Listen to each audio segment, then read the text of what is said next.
Every time Black folks hear nonviolent, there's an assumption underneath it that somehow it's no violence.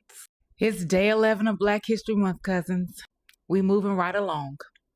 And I sense some of y'all are getting distracted, so come on in a little closer, because I was taught, don't start none, won't be none. Sure.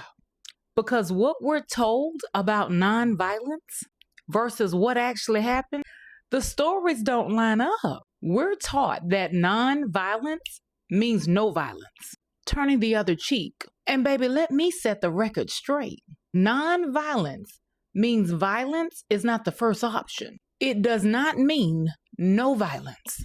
Because Jim Crow wasn't just racial microaggressions. It was terror, lynchings, bombings, and police complicity. And baby, in that reality, self-defense is the only option, because you don't get unlimited chances when terror is in the background. So in Monroe, North Carolina, Robert F. Williams organized armed self-defense groups to protect Black families from the Ku Klux Klan. And baby, he wasn't just some rogue extremist. He was the president of the Monroe chapter of the NAACP in the 1950s. And baby, Williams made a decision. He organized armed self-defense patrols. Now, the goal wasn't to attack or antagonize, but to defend Black neighborhoods and prevent lynchings and night raids.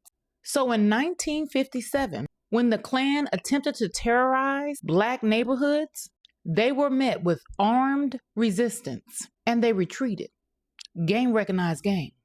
And Williams argued something simple. Self-defense is not aggression. It is protection when the state refuses to protect you.